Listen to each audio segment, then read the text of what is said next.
ناظرین، ہم بات کر رہے ہیں علامات و اشراط کی سب سے آخری اور بڑی علامات و اشراط الساعۃ میں سے ایک دخان پر۔ ہم نے گزشتہ قسط کے اختتام پر کہا تھا کہ اب بات کرتے ہیں دخان پر قرآن سے اور دیکھتے ہیں کہ قرآن دخان کے بارے میں کیا رہنمائی کرتا ہے۔ تو ناظرین، دخان کے موضوع پر قرآن میں پوری ایک سورت دخان موجود ہے۔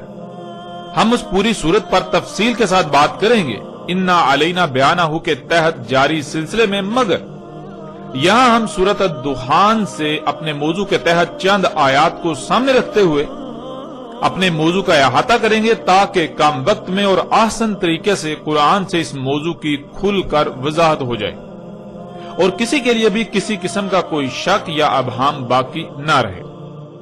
ناظرین، جیسا کہ ہم پہلے بتا چکے ہیں کہ پوری سورت الدخان پر انا علینا بیانہ کے تحت مفصل اور ہر پہلو سے بات ہوگی، اس لیے ہم سورت الدخان کی شروع کی آیات پر بات نہیں کریں گے، اس کے برعکس سیدھا اپنے موضوع کی طرف آتے ہیں۔ اور اس وقت آپ کو سکرین پر سورت دخان کی آیت نمبر 7 نظر آ رہی ہے۔ رب السماوات والارض وما بینہما ان کنتم موقنین۔ ناظرین، آیت پر بات کرنے سے پہلے آیت میں استعمال ہونے والے الفاظ کا جان لینا بہت ضروری ہے، اور آیت میں پہلا لفظ ہے رب۔ رب کہتے ہیں اس ذات کو جو کسی کو عدم سے وجود میں لائے، یعنی جب کسی کا وجود نہیں ہوتا تو اس کو وجود میں لانا، اور پھر کس طرح وجود میں لانا، یعنی اس سے کس طرح خلق کرنا، وہ تخلیق کے تمام مراحل، اسے کسی نہ کسی مقصد کے لیے خلق کرنا، اور جس مقصد کے لیے خلق کیا جانا اس مقصد کو پورا کرنے کے لیے اسے اس کی تمام ضروریات بھی مہیا کرنا، اور پھر اسے اس کے مقام پر قائم کر دینا تاکہ وہ اپنے مقام پر قائم رہتے ہوئے اس مقصد کو پورا کر سکے جس مقصد کے لیے اسے خلق کیا گیا۔ اگر وہ مخلوق اس مقصد کو پورا کرتی ہے تو اسے احسن بدلہ دینا، اور اگر وہ اس مقصد کو پورا نہیں کرتی، کمی یا کجی کرتی ہے، کوتاہی یا سستی برتتی ہے، تو اس سے حساب لینا، اس سے پوچھ گچھ کرنا اور اسے اس کی سزا دینا۔ ناظرین، یہ لفظ رب کے بہت ہی مختصر اور جامع ترین معنی ہے۔ اس آیت میں اللہ سبحانہ و تعالی نے کہا کہ رب السماوات والارض وما بینہما۔ لفظ رب کو ہم واضح کر چکے، اب آ جاتا ہے لفظ سماوات۔ السماوات جمع کا صیغہ ہے اور اس کا واحد السما ہے۔ السما عربی میں فضا یعنی خلا کو کہتے ہیں، یعنی جیسے آپ جس فضا میں موجود ہیں، جس میں آپ سانس لیتے ہیں، یہ فضا عربی میں السما کہلاتی ہے، اور السماوات اس کی جمع ہے۔ لفظ سماوات کے نیچے زیر کا آنا اس بات کو یقینی بناتا ہے، نہ صرف یقینی بناتا ہے بلکہ تحقیقاً یہ بات کرتا ہے کہ یہ سماوات وہ سماوات ہیں جن کا تمہارے ساتھ تعلق ہے، جو تمہارے قریب تر، یا یوں کہہ لیں کہ جو زمین کے سماوات ہیں، یعنی زمین کے گرد جو فضا ہے، جو خلا ہے، یہ ایک نہیں بلکہ 7 مختلف طے در طے پرتوں پر مشتمل ہے، یعنی یہ ایک نہیں بلکہ 7 آسمان ہیں، ایک سے زائد آسمان ہیں۔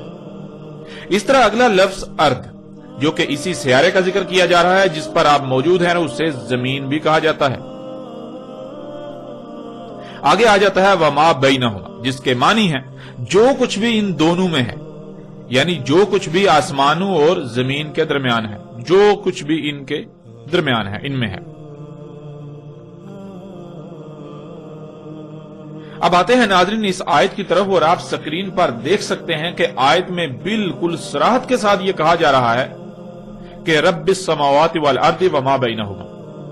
رب السماوات، رب سماوات کا اور زمین کا، اور جو کچھ بھی السماوات اور زمین کے درمیان ہے، ان دونوں میں ہے، یعنی جب ان سب کا وجود نہیں تھا تو ان کو عدم سے وجود میں لانے والا، انہیں عدم سے وجود میں لایا گیا، انہیں خلق کیا گیا۔ تو غور کرو کہ انہیں کیسے خلق کیا گیا۔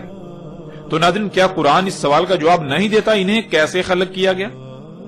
ہم پچھلی قسط میں تفصیل کے ساتھ یہ واضح کر چکے کہ زمین و آسمانوں اور جو کچھ بھی ان میں ہے انہیں کیسے اور کس سے خلق کیا گیا۔ انہیں کس سے خلق کیا گیا؟ انہیں دخان یعنی گیسوں سے خلق کیا گیا۔ جیسا کہ آپ اس آیت کو اپنی سکرین پر دیکھ سکتے ہیں کہ سورہ فصلت کی آیت نمبر 11 میں اللہ سبحانہ و تعالیٰ نے بالکل واضح الفاظ میں یہ بات بتا دی کہ زمین و آسمان خلق سے پہلے دخان یعنی گیسیں تھیں۔ انہیں دخان یعنی گیسوں سے خلق کیا گیا، اور پچھلی قسط میں بھی آپ اس بات کو تفصیل کے ساتھ جان چکے کہ زمین و آسمان اور جو کچھ بھی ان میں ہے ان سب کو گیسوں سے خلق کیا گیا۔ اور پھر ناظرین یہ کہا جا رہا ہے کہ آسمانوں اور زمین اور جو کچھ بھی ان میں ہے سب کے سب کو کسی نہ کسی مقصد کے لیے خلق کیا، اور انہیں کس مقصد کے لیے خلق کیا اس کا علم صرف اور صرف اسی کو ہے جس نے ان سب کو خلق کیا۔ اور پھر ان کی ضروریات کیا ہیں، ان کی مقدار کیا ہے، ان کا معیار کیا ہے، یہ سب بھی صرف اور صرف اسی کو علم ہے جس نے ان سب کو خلق کیا، انہیں وجود عطا کیا۔ وہ مقصد کیسے پورا ہوگا جس مقصد کے لیے انہیں خلق کیا گیا اس کا بھی علم صرف اور صرف اسی کو ہی ہے۔ ان کو کس کس مقام پر قائم کرنا ہے یہ بھی صرف اور صرف اسے ہی علم ہے۔ اس لیے اس نے نہ صرف انہیں وجود دیا یعنی خلق کیا، بلکہ ان سب کو خلق کرنے کے بعد جس مقصد کو پورا کرنے کے لیے انہیں خلق کیا اسے پورا کرنے کے لیے ان کے مقامات پر انہیں لگا دیا۔ تمام مخلوقات ایک مشین میں پرزوں کی مانند ہیں، بالکل ایسے ہی جیسے تمہارے جسم میں تمام کے تمام اعضاء ایک دوسرے سے مشروط ہیں، ان کا ایک دوسرے سے گہرا ربط قائم ہے۔ جب ایک اپنی ذمہ داری کو پورا کرے گا تو دوسرا اپنی ذمہ داری پوری کر پائے گا، اسی طرح تیسرا، یوں پورا جسم ٹھیک رہے گا۔ پورے جسم میں ایک بہترین توازن قائم ہے، میزان قائم ہے۔ جب تمام کے تمام اعضاء اپنے اپنے مقام پر رہتے ہوئے اپنی اپنی ذمہ داری پوری کریں گے تو پورے جسم میں وہ میزان، وہ توازن برقرار رہے گا، یوں پورا جسم ٹھیک رہے گا۔ بالکل یہی مثال آسمانوں، زمین اور ان میں جو کچھ بھی موجود ہے ان سب کی ہے۔ یوں ایک بہترین اور پیچیدہ ترین میزان وضع کر دیا۔ وہ میزان تب تک برقرار رہے گا جب تک یہ تمام کی تمام مخلوقات یعنی آسمان اور زمین اور جو کچھ بھی ان میں ہے یہ سب کا سب اپنے اپنے مقام پر رہتے ہوئے اپنی اپنی ذمہ داری پوری کرے گا۔ ورنہ اگر کسی ایک نے بھی اس ذمہ داری کو ترک کر دیا، سستی کی یا لاپرواہی کی، یا کسی ایک نے بھی رائے برابر تبدیلی کی، یا کسی ایک کو بھی اس کے مقام سے ہٹا دیا گیا، اس کے مقام میں تبدیلی کی گئی، اس میں کوئی بدلاؤ کیا گیا تو میزان برقرار نہیں رہے گا، میزان میں خسارہ ہوگا اور نتیجتاً سب کچھ درہم برہم ہو جائے گا۔ اور پھر ایسا نہیں ہے کہ وہ ذات جس نے وجود دیا وہ پوچھ گچھ نہ کرے یا پھر وہ سزا نہ دے، بلکہ وہ ذات جس نے انہیں وجود دیا وہ انتہائی سخت پکڑ بھی پکڑنے والی ہے، وہ سخت ترین پکڑ بھی کرتی ہے، وہ حساب لیتی ہے، وہ پوچھ گچھ بھی کرتی ہے۔ اب ناظرین سوال یہ پیدا ہوتا ہے کہ یہ سب کن کو کہا جا رہا ہے؟ آپ سب یہ جانتے ہیں کہ قرآن اللہ کا کلام ہے، یعنی اس قرآن میں جو کچھ بھی آیات کی صورت میں مذکور ہے یہ اللہ کی اول تا آخر ہر لمحہ تمام کے تمام انسانوں سے کی گئی گفتگو ہے جو کہ آیات کی صورت میں اس قرآن میں موجود ہے۔ یہ قرآن اللہ کا کلام ہے، یعنی پیچھے آسمانوں اور زمینوں اور جو کچھ بھی ان میں ہے ان کے بارے میں جو کہا گیا، جو بتایا گیا، یہ اللہ کا انسانوں سے کلام ہے۔ انسانوں سے اللہ یہ کہہ رہا ہے، اور کیوں کہہ رہا ہے؟ اس لیے کہہ رہا ہے کہ تم ایسا مت کرنا، تم اس بات کا خیال رکھنا کہیں بھی کوئی چھیڑ چھاڑ نہ کرنا، کیونکہ سب کچھ تم پر واضح کر دیا گیا۔ تم ان میں چھیڑ چھاڑ نہ کرنا، تم ان میں پنگے نہ لینا، ان کو ان کے مقامات سے نہ ہٹانا، ورنہ کیا ہوگا؟ ورنہ سب کچھ درہم برہم ہو جائے گا۔ اگر تم اس کا یقین کرنے والے ہو جو کچھ کہا گیا آسمانوں اور زمین اور جو کچھ بھی ان میں ہے ان سب کے بارے میں، تو تم ایسا مت کرنا۔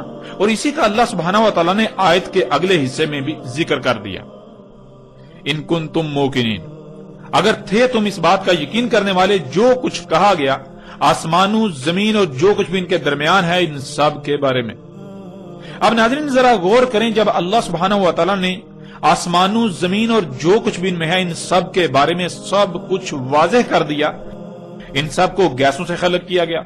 زمینوں آسمانوں میں جب بھی کوئی عمل وقوع پذیر ہوتا ہے تو اس سے گیسیں خارج ہوتی ہیں، انہیں بعض دوسری مخلوقات کی خوراک بنا دیا، یعنی ایک مخلوق کا فضلہ دوسری کا رزق، اور یہ ایک بہترین توازن میزان قائم کیا۔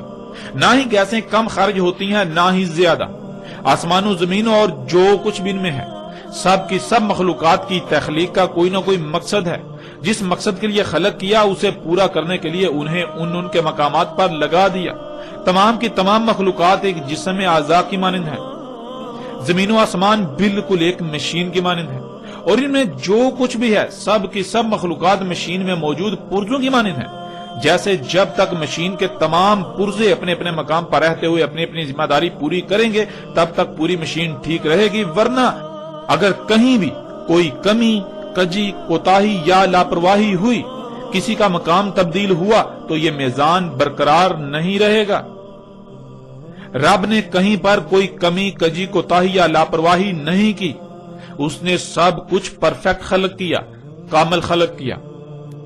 ان میں کسی بھی قسم کی کوئی تبدیلی نہیں کی جا سکتی۔ اللہ کی خلق تبدیلی کے متحمل ہے ہی نہیں، اور اگر تبدیلی کی جائے گی تو کیا نتائج نکلیں گے؟ کیا ناظرین یہ سب کچھ واضح نہیں ہو چکا؟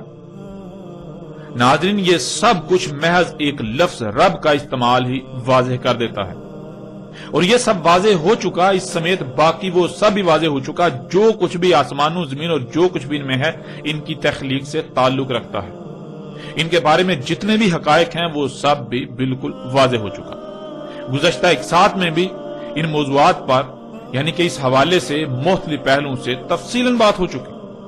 تو ناظرین یہ سب کچھ واضح کیے جانے کے بعد اللہ نے یہی کہا تھا کہ اگر تم اس بات کا یقین رکھنے والے ہوئے تو تم ان میں پنگے نہیں لو، یوں سب کچھ محفوظ رہے گا۔ اور اگر تمہیں ہماری اس بات کا یقین نہ ہو، تم نے سمجھا کہ ایسا کچھ بھی نہیں، چھیڑ چھاڑ کرنے سے، ان میں پنگے لینے سے، ان میں تبدیلیاں کرنے سے کچھ بھی نہیں ہوتا۔ فطرت میں تبدیلیاں کرنے سے، فطرت کو بدلنے سے، اس میں چھیڑ چھاڑ کرنے سے کچھ بھی نہیں ہوگا۔ تو پھر یہ بات جان لو کہ جو اللہ سبحانہ و تعالیٰ نے اگلی آیت میں کہہ دی۔ اللہ سبحانہ و تعالیٰ اس میں کہتے ہیں لا الہ الا ہوا یحیی و یمیت ربکم و رب آبائکم الاولین۔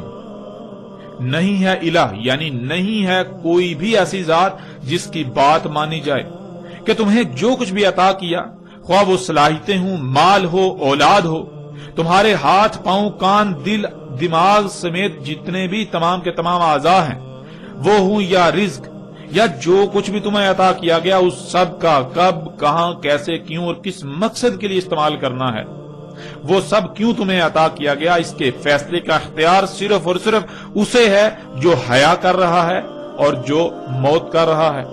یعنی فطرت، یہ فطرت ہی ہے جو مخلوقات کو حیا کرتی ہے، انہیں وجود میں لاتی ہے، اور پھر یہ فطرت ہی ہے جو انہیں موت دیتی ہے، یعنی انہیں دوبارہ ذرات میں تبدیل کر دیتی ہے، ذرات کی صورت میں بکھیر دیتی ہے جن ذرات سے انہیں اس نے وجود دیا تھا۔ تو تمہیں جو کچھ بھی عطا کیا گیا اگر وہ سب فطرت کے تابع رکھو گے تو ہر لحاظ سے فلاح پاؤ گے، کسی قسم کا نقصان نہیں ہوگا، تمہیں ہر لحاظ سے فائدے ہی حاصل ہوں گے۔ اور اگر ان سب کا استعمال فطرت کے خلاف کیا، فطرت کے برعکس اپنی خواہشات، اپنی مرضی کے تابع کیا، حی اور موت کرنے والی ذات یعنی فطرت کے علاوہ کسی کے پیچھے بھی اس کا استعمال کیا، ان کا استعمال کیا، تو پھر تمہارا انجام کیا ہوگا، اس کو بھی اللہ سبحانہ و تعالیٰ نے آگے واضح کر دیا، یعنی آیت کے اگلے حصے میں واضح کر دیا۔ یہ اس سے جان لو ربکم و رب آبائکم الاولین، تمہارا رب اور تمہارے آبا کا رب جو اولین تھے یعنی جو پہلے آ کر گزر چکے۔ ناظرین یہاں لفظ رب کے معنی ذہن میں ہونا بہت ضروری ہے۔ تمہارا رب یعنی جب تمہارا وجود نہیں تھا تو جس نے تمہیں وجود دیا، اور پھر کسی نہ کسی مقصد کے لیے وجود دیا، جس مقصد کے لیے وجود دیا سب کچھ واضح کر دیا، جیسا کہ پیچھے سب واضح ہو چکا کہ خواہ کچھ بھی ہو جائے فطرت پر قائم ہونا ہے ہر طرف سے کٹ کر، بالکل یک رخ ہو کر، فطرت میں کوئی تبدیلی نہیں کرنی، فطرت میں کوئی چھیڑ چھاڑ نہیں کرنی، ورنہ تمہارا انجام کیا ہوگا۔ وَرَبُّ آبَائِكُمُ الْأَوَّلِينَ، تمہارے آبا کا رب یعنی جو زمین میں تم سے پہلے آباد تھے، انہیں بھی یہی ذات وجود میں لائی تھی اور ان پر بھی یہ سب واضح کیا تھا، اور انہوں نے کیا کیا اور پھر ان کا انجام کیا ہوا، یہ سب تمہارے سامنے واضح کیا جا چکا۔ ناظرین، کون ہیں آبائکم الاولین؟ ذرا غور کریں، وہ کون لوگ ہیں جو موجودہ قوم سے پہلے زمین پر آباد تھے، جو اس قرآن کے نزول سے پہلے دنیا پر آباد تھے، دنیا سے ہو کر گزر چکے۔ جب آپ غور کریں گے تو آپ کے سامنے دو طرح کے لوگ آئیں گے، آپ کو دو طرح کے لوگ نظر آئیں گے۔ ایک وہ جنہیں قرآن رسول، نبیین، صدیقین، شہداء اور صالحین قرار دیتا ہے، اللہ کے بھیجے گئے رسول اور ان کے ساتھ دینے والے، ان کی اطاعت کرنے والے، اور دوسرے وہ جنہیں قرآن مفسدین قرار دیتا ہے، جو ذلت امیز ہلاکتوں کا شکار ہوئے، قوم نوح، قوم عاد، قوم سمود، قوم لوط، قوم شعیب اور آل فرعون وغیرہ۔ یہی ناظرین اللہ سبحانہ و تعالی یہاں کہہ رہا ہے کہ اب فیصلہ تمہارے اپنے ہاتھ میں ہے کہ جو کچھ تمہیں آسمانوں، زمین اور جو کچھ بھی ان میں ہے ان کے بارے میں بتایا گیا، اس پر یقین کرتے ہوئے کسی قسم کی کوئی چھیڑ چھاڑ نہیں کرتے، کوئی تبدیلی نہیں کرتے، ان میں پنگے نہیں لیتے، اور ہر طرف سے کٹ کر فطرت پر قائم ہوتے ہوئے اور رسولوں اور ان کے ساتھیوں، نبیین، صدیقین، شہداء اور صالحین میں شامل ہوتے ہو، یا پھر تم بھی حق ہر لحاظ سے کھل جانے کے بعد یقین کرنے کے بجائے یہی کہتے ہو کہ نہیں، زمین و آسمانوں میں پنگے لینے سے کچھ نہیں ہوگا، ان میں تبدیلیاں کرنے سے کچھ نہیں ہوگا، ایسا کچھ نہیں، جو جی میں آئے کرو، جو جی چاہے کرو، اللہ کی آیات میں جو کہ اللہ کی مخلوقات ہیں ان میں چھیڑ چھاڑ کرو، ان کو ان کے مقامات سے ہٹاؤ، ان کو جیسے جی چاہے استعمال کرو، خود خالق بن بیٹھو۔ اس نے ہماری ضروریات کیا تھیں وہ خلق کی ہی نہیں، اگر کی تو اسے علم ہی نہ تھا کہ کیسی خلق ہونی چاہیے تھی، کیسی خلق کی جانی چاہیے تھی، اس نے فرض کر دیا، اس نے نامکمل خلق کی، وہ بھول گیا تھا، اس لیے خود سے اپنی تیز ترین ضروریات خلق کرو، اور پھر یوں زمین و آسمانوں میں پنگے لیتے رہو، کچھ بھی نہیں ہونے والا، ان میں کوئی خرابی نہیں ہونے والی، اور یوں کہتے ہوئے پھر یہی کرو گے۔ اگر ایسا کرتے ہو تو پھر تم اپنے آبا، کون ہے تمہارے آبا؟ تمہارے آبا ہیں قوم نوح، قوم عاد، قوم سمود، قوم شعیب، قوم لوط اور آل فرعون، ان کا انجام بھی ذہن نشین کر لو۔ جس طرح وہ عبرت کا نشان بنا دیے گئے، بالکل عین اسی طرح تم بھی تمہارے آبا کی طرح عبرت کا نشان بنا دیے جاؤ گے۔ جیسے انہوں نے آسمانوں، زمین اور جو کچھ بھی ان میں ہے، ان میں تبدیلیاں کی، جس سے زمین و آسمانوں میں فساد ہوا اور بالآخر بڑی بڑی تباہیوں کی صورت میں ظاہر ہوا اور وہ ہلاک ہوئے، بالکل وہی تمہارے ساتھ بھی ہوگا۔